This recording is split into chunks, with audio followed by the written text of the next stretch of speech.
Seriously. Ooh. Part 2 of how to be able to thread through the media bullshit. Pay attention, class.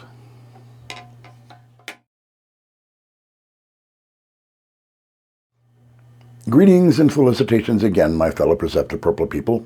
I wanted to take a few moments to talk with you some more about navigating the sea of bullshit that social media has become. In our last episode, I monologued on ways to thread through the news media and gave you several pointers to this end. Here's a quick recap on the screen so that you can pause for if you need to review. Oh, a quick bit of housekeeping, if you will. In our last episode on this subject, a few people may have gotten the mistaken idea that we were either promoting, suggesting, or implying that you should or should not watch any of the particular sources listed on all sides. This is still America, folks.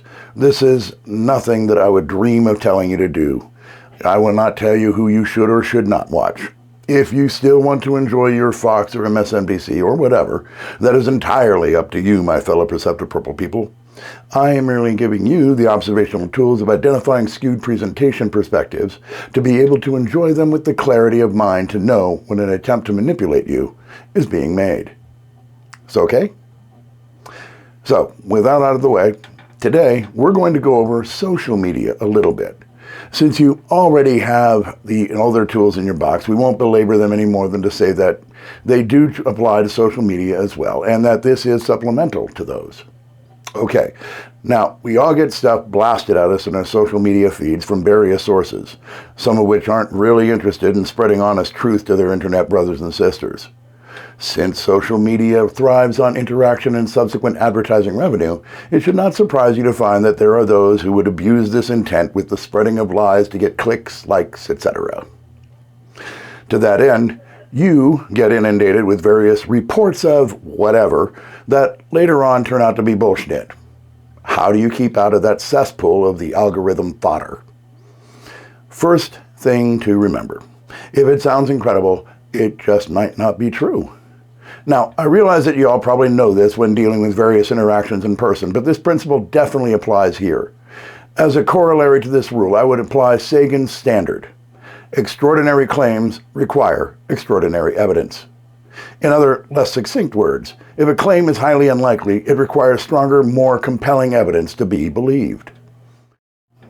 Which brings us to what you should consider evidence when these postings frequently claim to have evidence. Here's where the principle that we went over in the last episode of getting to the source of whatever claims are being presented. This means that if someone claims that some such occurred in some podunk place you've never heard of, look for that place and whatever local sources you can see to if there are any corroborating information to be found there.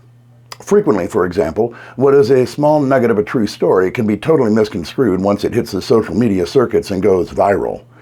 In other times, a story is fabricated completely out of whole cloth for your morning doom scrolling of rage-baiting postings.